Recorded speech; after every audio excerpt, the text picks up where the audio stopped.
You're listening to Rabbi Aryeh Wolbe, Director of Torch, the Torah Outreach Resource Center of Houston. This is the Jewish Inspiration Podcast. Okay, good evening, everybody. Welcome back to the Mussar Masterclass, Part 3. So I just want to share with everyone that I thoroughly enjoyed last week's discussion because it helped me get many of the things that I needed to get done. And I hope everyone else shares with me that same experience. I hope everyone's taking those notes daily and thinking about all of the incredible work and growth that we can experience through our Mussar study. Today's topic is a very, very critical topic for our generation, more than almost any other generation. It is the most important topic we will ever discuss. We've discussed it many times in our classes here. But in this Mussar Masterclass, I am telling you, if we're able to master this one trait, it was worth everything in the world. Because this trait of appreciation, which is hakarat hatov, in Hebrew, it's recognizing the good. It's not appreciating, but it's recognizing. Recognize the good that is bestowed upon you, and your life will change. I just want to preface this with a story. This story is a true story. It happened to me and a student of this organization of Torch. We were once we met at Starbucks, and he tells me, "Rabbi, my life is miserable. There's nothing good about my life. I'm never going to get married. Life is just one big black hole, and it's terrible." So I said, it's amazing. It's really fascinating. I said, "How did you get here?" He says, "That's my car right outside." I said, "How much do you owe on that car?" He says, "Nothing." I said, "Where do you live?" He says, "I have a home, a few blocks away." I said, "And how much do you owe on that home?" "Nothing." And here you are sitting on drinking a $7 latte, holding a $1,000 iPad, and you're telling me that everything is miserable in your life. I said, "Let me tell you what the problem is. I'm not a prophet. I'm not a psychologist. But I'll tell you what I think is a problem." I said, "The problem is that you don't realize how good your life is." I said, "I'm going to give you an exercise. And the exercise is that you take a pen, to open up your tablet right here. And I want you to open up a notepad. And I want you to start writing 10 things that you're grateful for." I said, I'm waiting. We'll do this together. It's going to be an exercise. We're going to do this together. And he had a very difficult time finding 10 things that he was grateful for. 10 things. I said, "Are you grateful that you have life?" "Yeah, I guess so." Right? "Are you grateful that you have parents?" "Yeah, it's pretty awesome." Right? "Are you grateful that you have siblings? Are you grateful that you have a home, that you have a car, that you are able to drink not through a pipe, that you're able to actually drink your coffee, your latte? Are you grateful that you have feet and hands and eyes and ears and a nose?" So we started putting together this list. I said, you have homework. And your homework is that when you go home, I want you to put together 50 things you're grateful for. We did 10 together. I want you to get to 50. Call me when you get to 50. So he calls me back 2 days later. He says, "Rabbi, I got my 50 things that I'm grateful for. It's on my list." I said, "Great. Now I'm going to give you the homework now." The homework is that every morning when you wake up, I want you to stand in front of the mirror and read this list of the 50 things you're grateful for. Read it in front of the mirror and say, "I'm grateful for my car, and I'm grateful for my parents, and I'm grateful for the air that I breathe, for the oxygen." Right? I'm grateful, and write each one of those things that you wrote down on your list. I want you to list them off to yourself in front of the mirror. Now, the happy ending of the story is that about 8 months later, I officiated his wedding. He found an amazing bride at one of the torch classes, and his whole life turned around. And what was amazing is that he invited me to officiate his son's bris. And when I walked into the house, it was a COVID bris, so there weren't that many people there. But whoever was there didn't understand why when I walked in the door, he yelled out, "I have my list." He had his list, and he came over to me. He said, "I want you to know my whole life changed because of this list. I was single. I was depressed. I was lonely. I had no hope. I had no future, nothing. I wasn't marketable." He said that turned everything around. Now I realize how much good I have.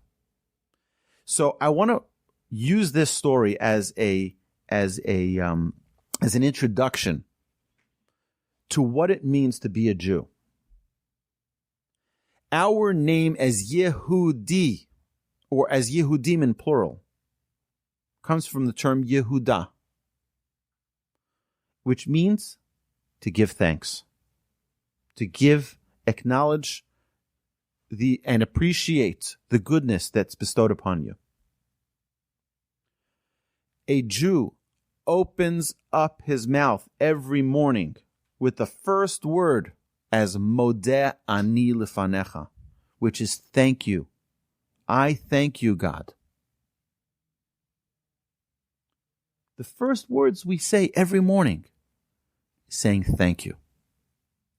Thank you. And if you look at all of the incredible prayers that we have, all of what we're saying is thank you, and thank you, and thank you.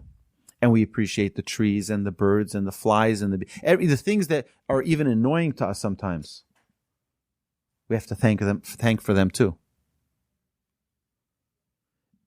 The concept of Judaism is about giving thanks. There's in this week's Torah portion, we talk about the 10 Commandments. Right? The 5th commandment seems to be misplaced. It's honor your father and mother. Now we know that the first five commandments,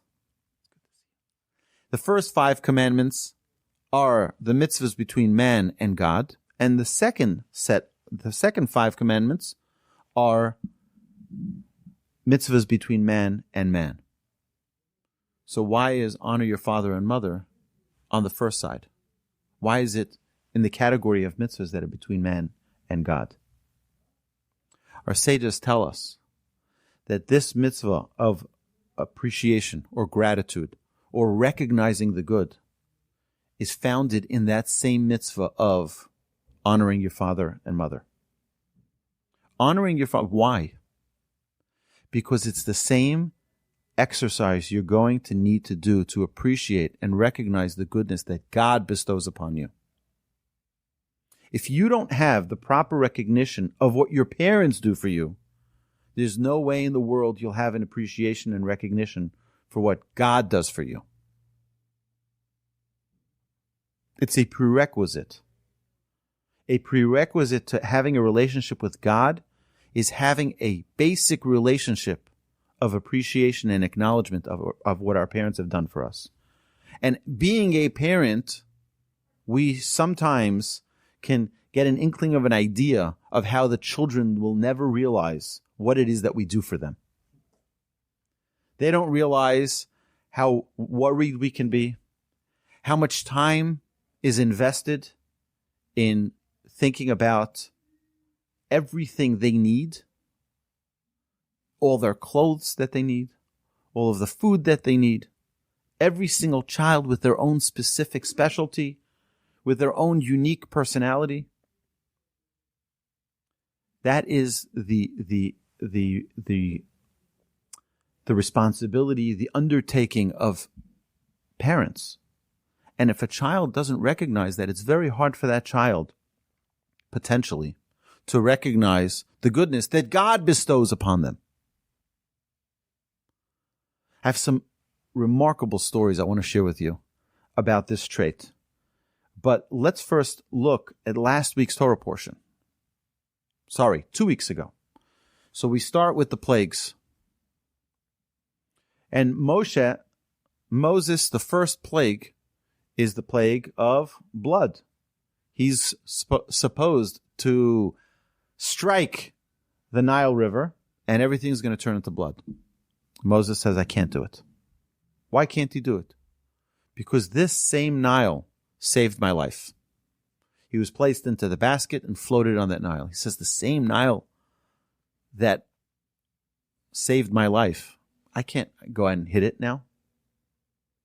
The same was with the next plague of the frogs. And the next plague of the lice. He couldn't hit the earth. Why? This earth helped bury the Egyptian that struck the Jew. He said, I can't hit the earth.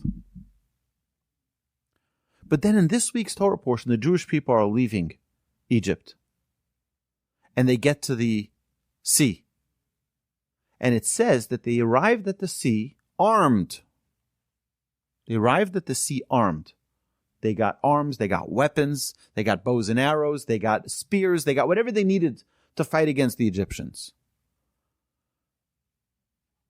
It says, V'chamushim alu bnei Yisrael. The Jewish people were armed. So let me ask you a question. If an enemy nation is coming towards you, what do? Do you say, God, split the sea? Or do you take your arms and fight?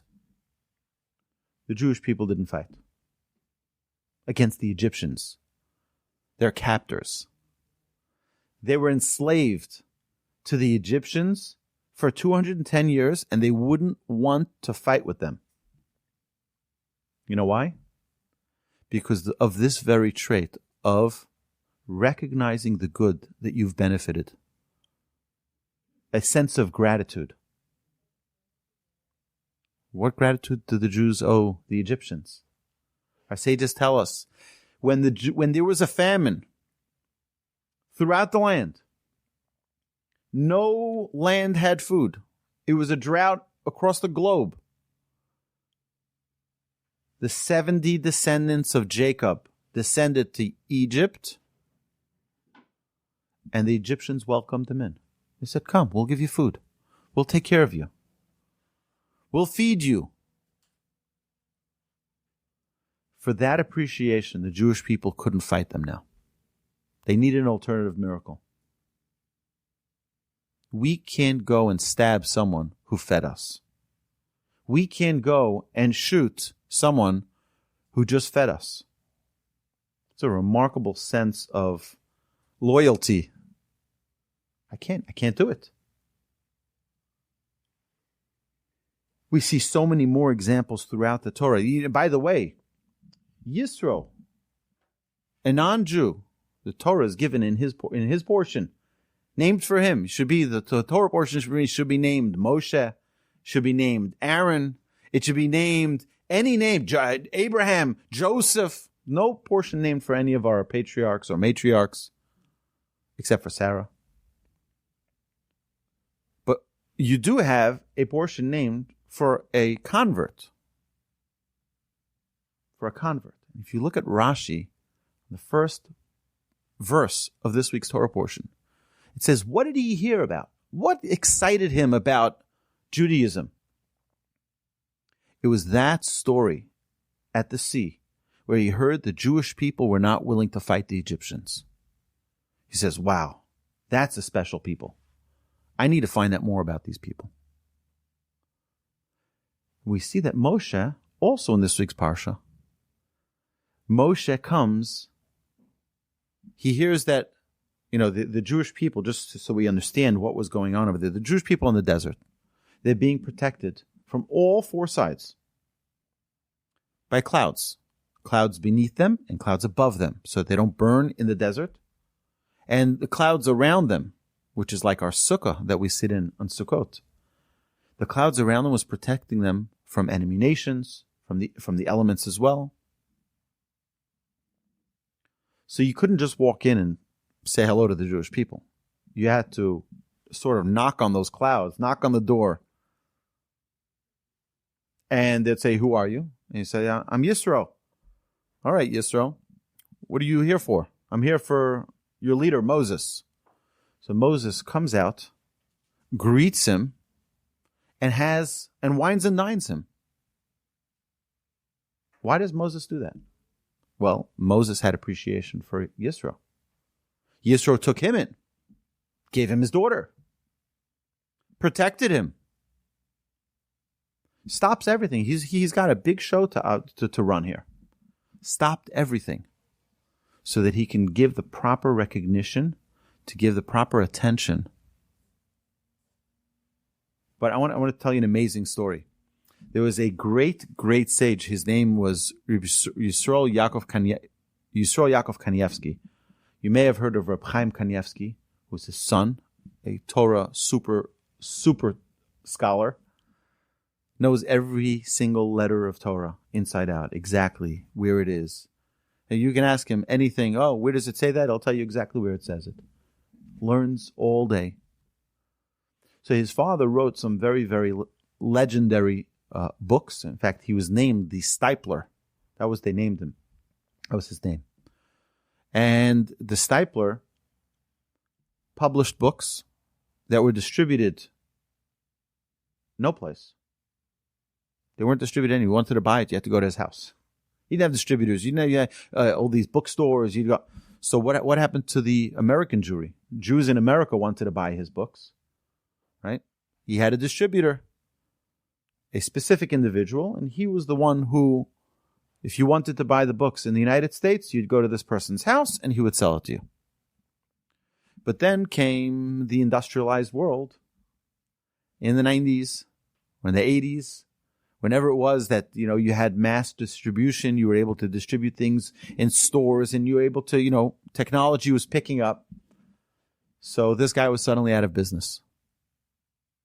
And this individual in New York, who was the sole distributor, was no longer a distributor. Because now you had all of these Judaica stores, all these bookstores, and they would be able to, you had distributors who would mass distribute it. So he was out of business. But this great rabbi, the Stipler, was getting old. And he would get letters, like most rabbis do. He get many, many letters. And he would respond to every letter until he got very old. When he got old, he wasn't able to write any more letters. He was very, very tired, very weak, and he wasn't able to respond. But when he received a letter from this individual from New York, he responded to the letter. He said, I have to make an exception, and he wrote him back a very nice, long letter. And he walked over to this individual's father's house, which was a few blocks away, and he was already an elderly man. He walked all the way to the father's house. He knocks on the door, and he's like, what? What is the great rabbi doing here? He says, here is a letter. I want you to give this letter, please, to your son, or send it to your son. He's in New York. Send it to your son. Okay. 3 days later, the rabbi comes again to the father's door and knocks on the door. And he says to the father, did you mail the letter yet? He says, no, I didn't mail it yet. He says, then great. Give it back to me. I have a new letter for him. So the father asks him, what's the difference between the letters? He said, nothing is different. It's word for word the exact same letter. He says, but my intention was a different intention.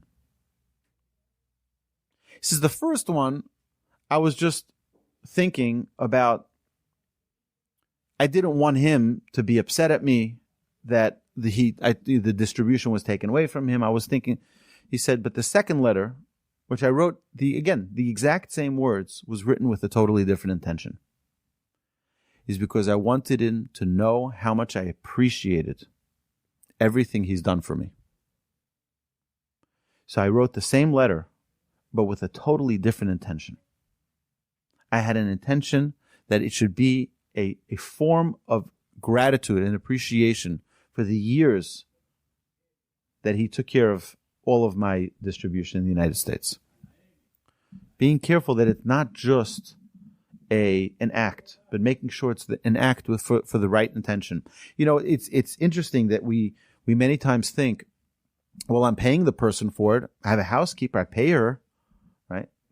Paying her, that's not relevant to appreciation. When you have someone who comes and does something for you, you have a landscaper, you have someone who takes care of your pool, a guard by the front of your little community, gated community. They're there for you. Yeah, it's true that you pay them. It says a very interesting thing. It says a good guest. What does a good guest do? A good guest says everything that the hostess prepared, they prepared for me. That's what the Talmud says. Because you could think and you could say to yourself, you know what? I'm sure they were going to eat dinner themselves anyway, so it's not like, they prepared anything special for me. The Talmud says, no, that's not the proper perspective. You have to go in with the frame of mind that everything that they prepared was for me. Specifically for me.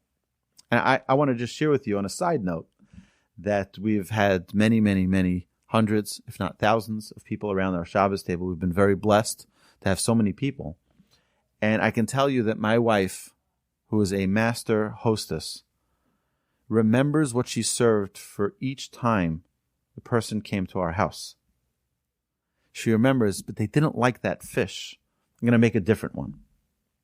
Right? So the person coming to the house will think, well, they're making fish anyway for Shabbos. They're making meat anyway for Shabbos. Yeah, but she made the one that she knew that the guest would like.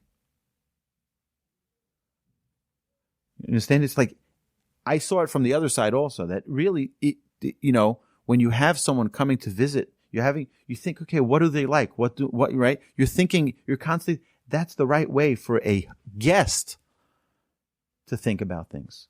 So now if that applies to when we're a guest in someone's house, shouldn't that apply to someone who's working for us, an employee? Well, they need a living, so they have to work someplace, so they're working here.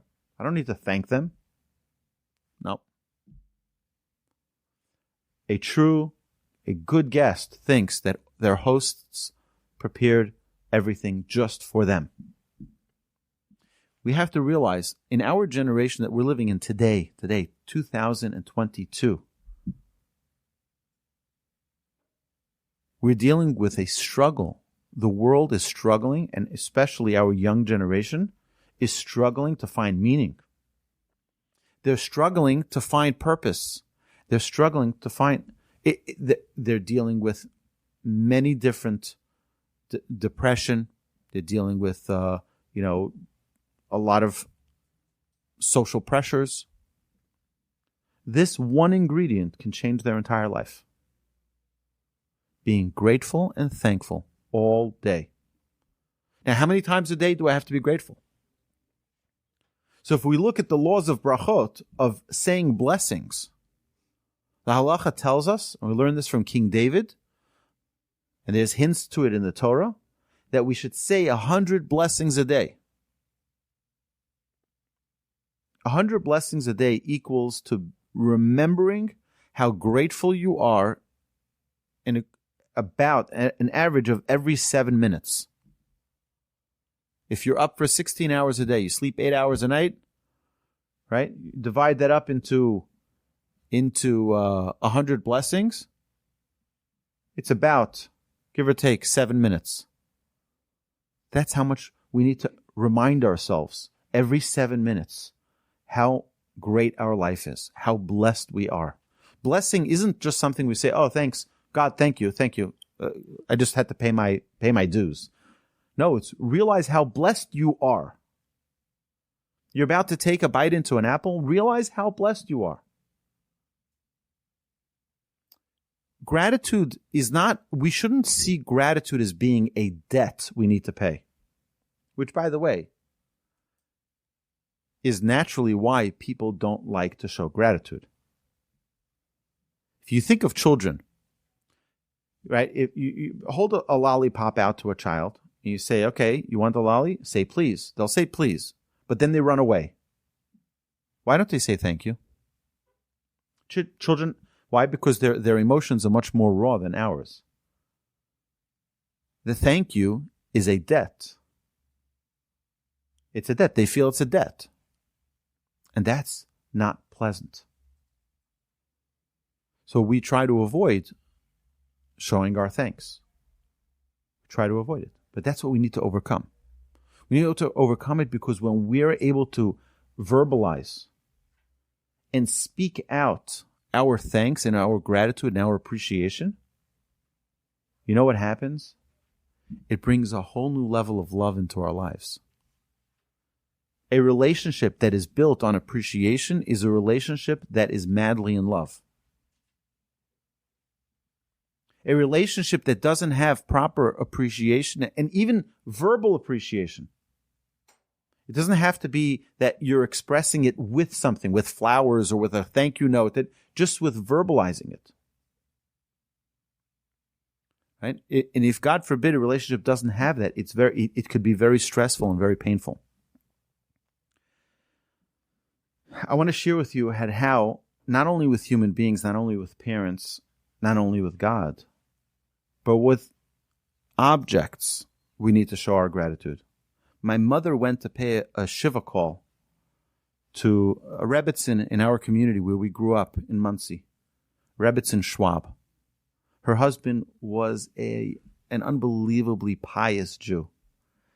My mother, I would see my mother, she would drive by where my school was, and I'd see my mother's face was glowing. And I was like, what's going on? She's like, I just saw Rabbi Schwab. Like, she just had to see him, and her whole day was lit up. You know, like, that's the type of pious Jew he was. He was just like, you saw his face, and you like, so.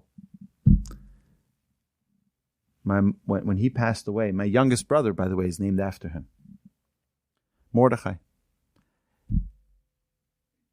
She told my mother, when my mother was there for the Shiva call, she said, I want you to know what a special man my husband was.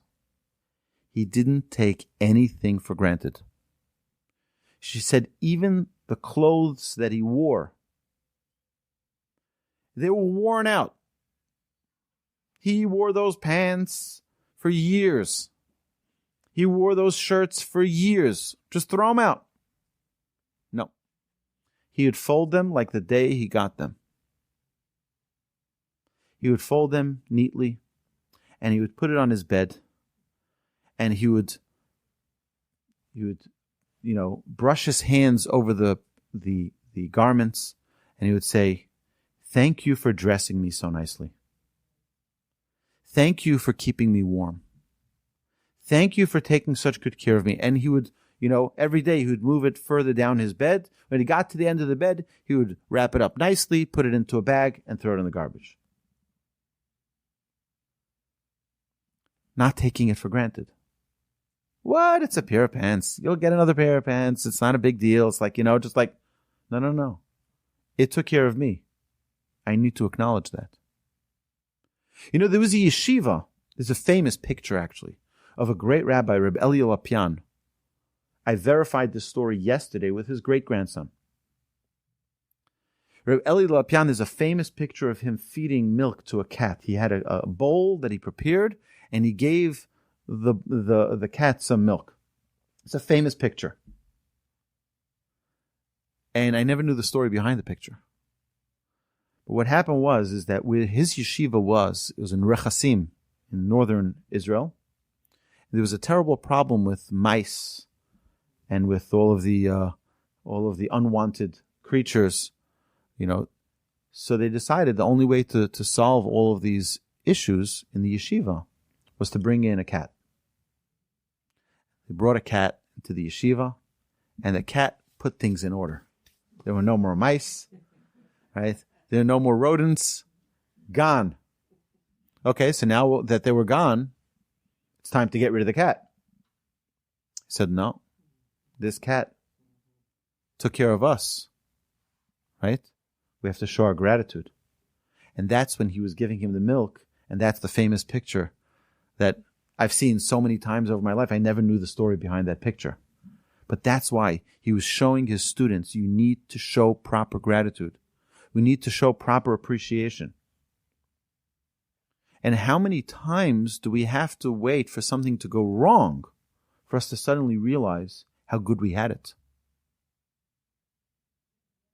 Anybody ever wake up in the morning, right? You're in Duluth, Minnesota, right? It's cold, 30 degrees below, you said before, right? You get into your car, you put your key in the ignition, or you push your fancy auto start button, and the car doesn't start. It goes tick, tick, tick, tick, tick, tick. And you're like, oh no, right? And you suddenly realize, at least this has happened to me, I suddenly realize, I never really appreciated that I just put my key in the ignition and the car starts. We take it for granted. But we can't take it for granted. We cannot. We can't allow ourselves. Because so you have the issue with the car, and you try again, and someone tries to boost, and it still doesn't work, and you take it to the mechanic fixes it, and then you put your key in, and you're like, right? That joy, that pleasure, that pleasureful sound. It's awesome. But why don't we have that every day? You see, if we had a feeling of appreciation and gratitude and a recognition of goodness every day like we do when we start that engine after we fix the car, we'd be the happiest people on planet Earth. We would never, ever have a rotten day. Because every day is awesome. And the truth is, in Judaism, that's the way we want our days to begin. With that attitude, every single day, we say thank you, thank you, thank you, thank you. It's not a given that we have an extension to the lease for another day. The lease on life. It's not a given. Anybody know when we're checking out? Nobody knows. We don't know when the lease ends. Every day is a new gift. Every day, how do we start that day? Modeh ani lefanecha. We start our day saying thank you. It's such a powerful trait. I don't even know what more do we need to do. What type of exercise do we need to do to get ourselves into that habit where every day we live, every moment we live with gratitude. It's not only if someone does something for me, I'll say thank you nicely. Oh, you did a favor for me, I'll do a favor for you. We'll get into that when we talk about kindness. We talk about chesed, we talk about kindness. I told my wife, this is many, many years ago, when you do carpools and you do play dates for the kids. So I remember once there was an inference that my wife was saying that, well, their kid was by us last week, so I can ask them a favor. It's like, or some people use the term, they owe me one, right? You know that term? I told my wife, I don't want to ever be that one. I don't want to ever be that person. I will have their kids 1,000 times. I'm not going to ask them once a favor in return. And if they have our kids, right, it shouldn't be a tit for tat. And that's not kindness. Kindness is not, well, you did for me, so I do for you. That's not kindness. And we'll get to that when we talk about kindness. I'll do it 1,000 times for you, and I don't want anything in return. And I have no credit by you because of the kindness I did. It's an important distinction. It's like gratitude is not that, oh, you did something for me, I need to do something for you. So you need to recognize. Yes, of course, we need to acknowledge and we need to say thank you and we need to be appreciative. But that's not what it is. It's really stopping and thinking of how much we've benefited from any other creature on planet Earth, from any other object on planet Earth. Right? If I've benefited from this table, how can I destroy this table? You understand? Right? Even, you ever have a pen breaks, right? Sometimes it breaks. I just, throw it out, right? Thank you. Thank you for giving me the ability to write. There shouldn't be a thing in our lives that we don't take a moment to stop and appreciate. Recognize the goodness. Recognize how this served you so well. Okay, its time is done. You don't just throw it out. We see that when, there's a proper way to depart from something. We see that with human beings. We don't just depart with them, we have there's a proper way to say goodbye. But to inanimate objects, we see there's so many examples that we can talk about. But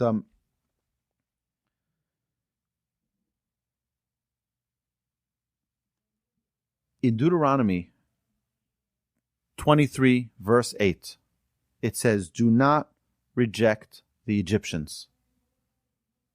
We're not allowed to reject them. Go back to where we started. You know why? They took us in. But look at how much we suffered from them. Doesn't make a difference. They took you in. Can't hit them. You can't hurt them. Our sages tell us a very important lesson. What happened with Adam and Eve? What was their sin? Our sages tell us that their sin was that they lacked gratitude. They did, and our job to repair for that sin is to always be focusing on giving thanks. If you think of our Amidah, our prayer that we say 3 times a day, what is it about? Thank you.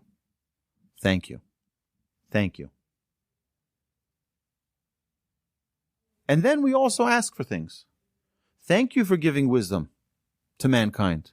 Please give me some wisdom.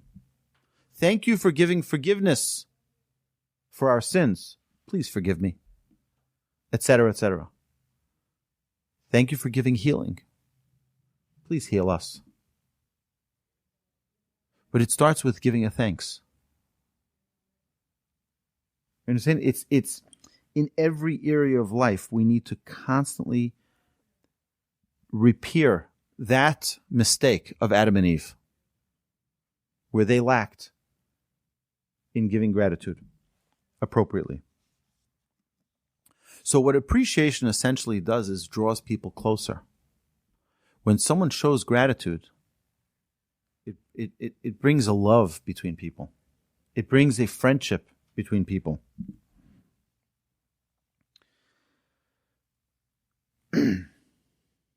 So I like to say that love is when someone does an act that they didn't need to do.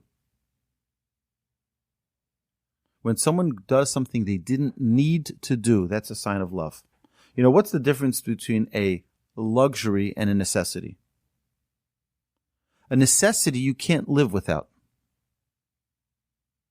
A necessity you can't live without.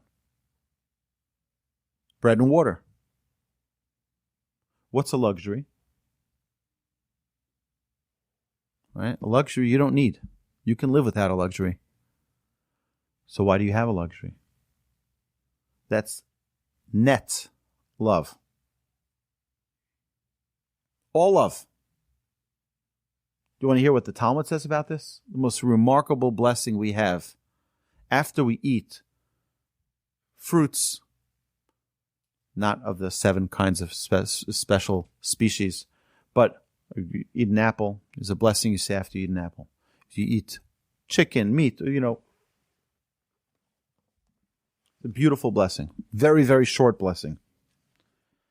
The Talmud says about this blessing such amazing things. Okay, what is it? It says, Borei nefashot rabot v'chesronam. Read it to you right inside. Blessed are you, Hashem, our God, King of the universe, who creates numerous living things with all their needs. For all that you have created with which to maintain the life of every being. Blessed is he, the life of the worlds. I want to explain to you what this blessing means. Okay? Borei nefashot rabot v'chesronam. God creates numerous living things with all their, magic word, needs. All of their needs. The Talmud says, you know what that means? Bread and water. There's only two things that God put us into this world, right? What does he need to give us? He needs to sustain us. What does he need to sustain us with? Bread and water. That's it. But God doesn't stop there. He gives us well beyond what we need. And for all that you have created with which to maintain the life of every being. Al kol ma shebarata lahachyot bahem, to give life. Lenefesh kol chai. What is that? Apples, oranges, fruits, vegetables. Isn't that amazing? That's not a necessity. That's a luxury. Do you know what happens every time you walk into the supermarket and you look at the beautiful colors that are in the vegetable aisle, in the fruit aisle?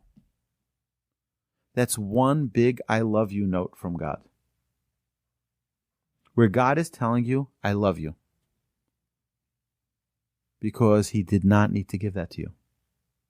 The only thing God needs to give us is to sustain us, and that's bread and water. Everything above bread and water is a luxury. Did anyone come here by foot? Anyone? At the Torch Center, right? No? We all drove here. Guess what? Even if you didn't drive in a Lexus, that's a luxury. Anyone here in Houston, Texas? We have high temperatures in the summer, a little uncomfortable. Anybody here have a car that doesn't have air conditioning? That's a luxury. Right? In Duluth heating, I'm sure. I don't know how many people would survive without that. It's unbelievable. But we have to stop and recognize. When you walk into the supermarket, don't just say, just get caught up in the which fruit am I going to pick. Stop for a second and look at the beautiful tapestry. A friend of mine posts regularly on his status. He posts pictures of the sunset. Different beautiful pictures of the sunset that he sees. He sees them, takes a picture, and posts them. And every time I write the same exact comment. That's a love note from God. That's a love note from God. I tell that to my children. When we look and we walk to shul Friday night and we see the beautiful sunset on the way to shul, I tell them, guess what? You know what that is? It's Hashem telling you, I love you. God is telling you, I love you. But we have to stop and recognize. We have to realize how gifted we are. That God gives us so much bounty. He gives us so much good. He's so kind to us. So we have two ways we can live life.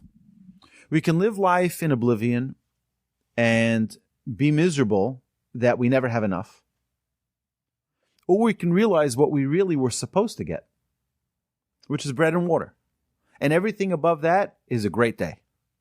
I once saw a great bumper sticker. It said, it had a picture of grass, and it had on top of the grass, it said good. On the bottom of the grass, it said bad. Right? As long as we're above the grass, we're good. When we're beneath the grass, perhaps not so good. Right? But what I want to do here is, I don't know how to express this enough, is that it's such a simple thing we need to do. It's so simple. We need to stop and appreciate the things that are so, we take for granted. We have electricity in our homes. 100 years ago, they didn't. The technology, your phone doesn't work fast enough. People get all, anxious. But if we stopped, you remember the first time? I remember the first time we sent a fax. So we called like, did you get it? It's like, wow, it's amazing. It's amazing. Across the globe, we sent a piece of paper and they got it, right? And they're reading our letter. I remember we called our grandparents. It was like amazing. It was in the 80s, right? It was unbelievable. And when we had our first cordless phone.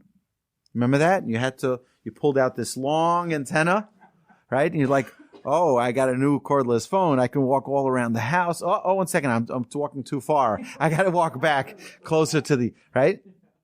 It's like, and suddenly it's like we have everything built in and everything is like, and are people happier? You know what, by the way, do you know what the advertisement was for when they had the washing machine and dryer as a machine? Like, what are you going to do with all your free time? That was what they said. And today, what are people saying? Like, I got another load of laundry, right? It's another load of laundry. It's an upside down world we're living in. Because we lost sight of what our needs are versus what our wants are, which is, by the way, Neiman Marcus, the CEO of Neiman Marcus, said, we sell nothing that people need, only what people want.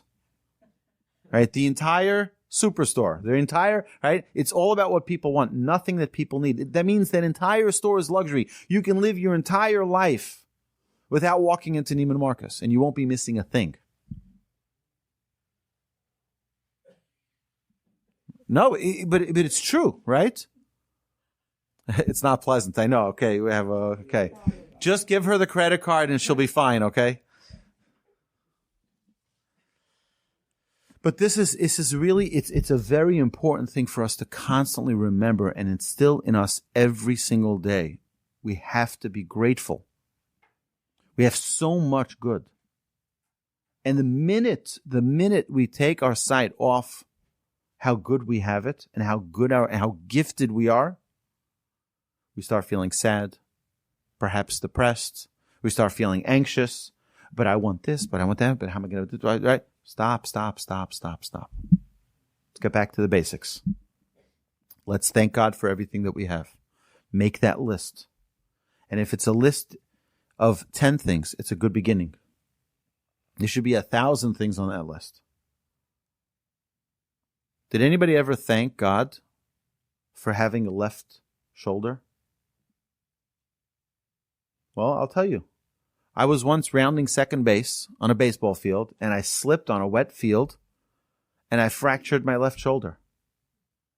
I'll tell you, life is very miserable without being able to move. And I'm a righty. Yeah, but try to do anything with only your right hand. You need your left hand to hold the challah so you can cut it with your right hand, right? You can't take a shower with one hand. Try to do it. It's an unbelievable gift when something sometimes goes wrong, so that we can learn to appreciate. Back in August, I was playing basketball. Yeah, I don't know the next time I get on a basketball court. I think I'm done. I'm retiring. Right? Me and Michael Jordan are done. Right? Our career is over. But either way, so I went on. I was playing basketball with some young guys. They were 18-year-olds, and I'm more than double their age. And I played about 4 or 5 games, and it was fun. It was good. I was passing and shooting and running back and forth this full court, and I was like, this is great exercise. I'm so excited. So after I think it was the 4th or 5th game, I was like, okay, I think I should call it quits right now. I'm like, you know what? Really feel good. I'm going to play one more game. It's always that one more game that you should never have done. And I badly sprained my ankle, and I wasn't able to walk for weeks. It was, but you know what? I never realized what a gift it was to have a foot that works properly. It's such an amazing gift. So we have to, and now the blessing of being able to stand upright, Zokef Kifufim, that we say every morning, has a whole new meaning. Right? We had a young lady who came to our house. She was a bride the morning before her wedding. She woke up blind in one eye. And they called off the wedding. She flew from Israel. She flew to Houston, showed up at our house with her family, and is being treated at MD Anderson. Right? In one instant, she couldn't see anymore. She had a growth, right? And we think like, oh, I can see it. 20/20, yeah, I can see, no problem. It's a gift. And if we stopped every day, and this is a free ingredient for happiness. If we stop every day and be thankful for everything we have, we will never have a sad day in our lives. It is the only ingredient we need. We'll talk about happiness. We're going to get there. And we're going to get to it from the other side. Right? You want to be happy, be grateful. Right? That's the bottom line. The more grateful we are, the more we're able to stop and appreciate every single thing and not take a single thing for granted. I guarantee you 1,000 is nothing. 1,000 things on your list. It can be much more than that. Now, take it to a frustrating situation where I had a great story today, right? So I was like, perfect timing for this class. So I had to send something. My phone cracked last week. I was walking in my kitchen. The floor was wet. I didn't realize. And I went flying, and my phone went flying, and it crushed into 100 pieces. So I have a warranty. I called up the warranty. They sent me a replacement phone. I have to send the replacement back. So I had it ready to go. Put the label on. Everything's ready to go. So today, my wife and I and the kids, we were out. My daughter was home, and it had a FedEx label on it. Okay. UPS knocks on the door, and they say, "Hey, we're here for a pickup." So she sees a box. She just gives him the box. He slaps his UPS label on it, and it's gone. And now it's going to the wrong place. So I still don't have a solution, but I had to be grateful. Think of this, okay? What? No, but think of how amazing our world is. How advanced we are. That you tell people a few numbers, and they can tell you where your item is on planet Earth. Right? I'm sure everyone has ordered something from Amazon or from wherever, right? And you track your order, and you see that right now it's in Illinois, and soon it's going to be in Oklahoma, and then it's going to be in Texas, right? Heading to your house. It's remarkable. Are we grateful for it, or are we frustrated? How come it's not here yet? Right? But I think that in every situation that we're in, you're at the bank. Do you realize how amazing it is that you have a bank? Right? We many times I think we're not appreciating how good we have it. And the more we're able to focus on the good that we have, on how blessed we are, the less issues we'll have in any area. We won't be frustrated. We won't be annoyed, right? We won't lose our temper. I think this is a vital ingredient for our entire life of happiness. So our sages tell us that there are 3 reasons that we fail to see the abundance of goodness in our lives. 3 reasons. Number 1 is that we're too absorbed in our worldly possessions, in our materialism. We're too absorbed. And this book was written 200 years ago. If you think today we're materialistic, we are. Very, very extremely materialistic. By the way, okay, to the women out there, well, men, I'll get to you in a minute. To the women out there, has anybody ever walked into their closet and said, "I have nothing to wear"? I don't know how that's possible.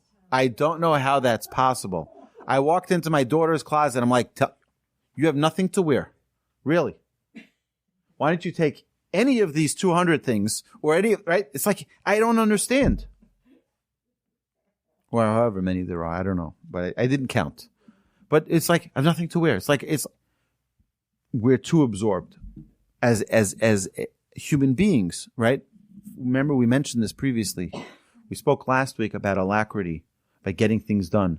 What's our challenge is that we're heavy. We're materialistic. Fault comes with us here today. We're too materialistic. We're heavy. right? We like more clothes and more shoes and more, right? More, right?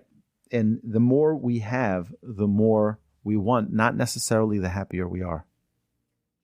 It's not, it doesn't, right? All right, the gifts that we receive from the Almighty have become a norm. We're used to it. It becomes norm. It becomes, this is the way it is. So now I'll give you an example. My rabbi told me, if you want to get into the frame of mind of Judgment Day before Rosh Hashanah and Yom Kippur, take a walk through a hospital. He said, go to the hospital and you'll see how fragile we are. You'll see how with one slight complication, we have difficulty breathing. But right, God forbid, none of us should ever be plagued with any illness, ever. Amen. Say amen. Okay? But we're very, very fragile. But we feel comfortable. It's been great till now. Everything will be great moving forward. We think it's normal. And that's the second mistake. And the third mistake is that we focus too much on what we don't have. I know someone who started a business, and it's called, I don't remember the name of the business, but basically what it is shopping in your own closet. And it's a remarkable business. It does very, very well. She goes shopping with people in their own closet. Many people buy things and they hang them in their closet and they never touch them. And they have the tag still hanging from them. Right? Matching new clothes, finding new ways to use the clothes that they have. People are always focusing on what they don't have. Oh, I don't have that. I don't have this. I don't have that. I don't have this. Close the windows. Don't go window shopping. Close the shades. Look inside. Look at how much I do have. Look how much I've been blessed with. So if we're able to take these three things, number one, not to be too absorbed in materialism. Number two, it's not normal. Don't get used to it. It's a gift. It's temporary. And number three, think about what you do have, not what you don't. These are tools that will change our lives. And it's almost guaranteed that we will have very enriched, enjoyable, happy, loving days and weeks and months and years of our lives. Get into the habit of saying it. Now, there's an amazing organization that started a few years ago. It's called Thank You Hashem. And they've done remarkable things by putting it out there. I was trying to get a hold of those rubber bands for everyone in the class. I'm going to see if I can get them. But they have these bracelets that they were giving out to people. I think I gave them out a while ago. We gave them out over here. But thank you, Hashem. To always remember, wherever you go, say thank you, Hashem. Thank you, Hashem. It's such an important thing. Don't stop saying it. Right? You get into your car, stop a second before you put that key in the ignition. Thank you, Hashem. Talk to Him. You have a heating system when the temperature drops, right? Thank you, Hashem. And never stop. Never break that. Never stop saying thank you. Right? Don't get into a habit of just living life. There's so much within that we can just bring out. That's what appreciation is taking what we have within us already. It's already here. So we don't have to buy anything new to be happy. We don't have to, pay one of those motivational speakers to sell you a product to then, no, it's all within us. It's all within us. Everyone here today, everyone online, everyone here in the classroom. Take it to heart. And if those of you listening on podcast or watching on YouTube, you don't need to acquire a single thing to be happy for the rest of your life. It's all within. Just learn the 2 words, thank you. Thank you to the Almighty for giving us life and everything that comes with it. Thank you to our parents. Thank you to our spouse, to our children, to our friends, to our neighbors, to our country.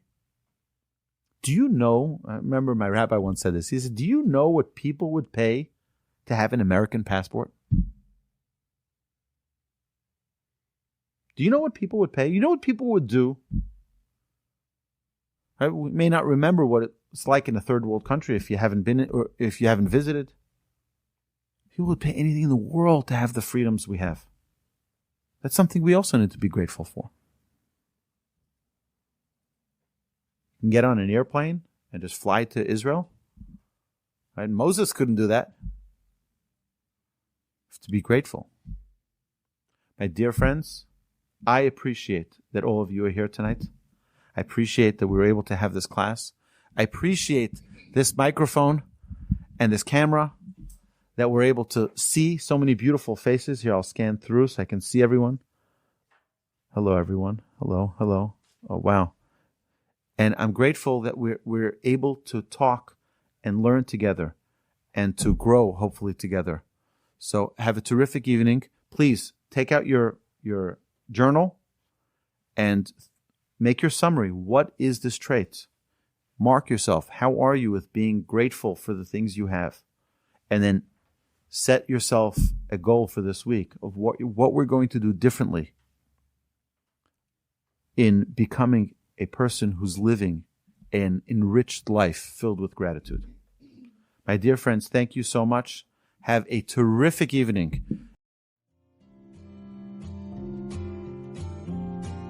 You've been listening to the Jewish Inspiration Podcast, a Torch production. Become a supporter at torchweb.org, because your assistance enables more Torah learning around the globe. To find more lessons offered by Torch, please visit torchpodcasts.com.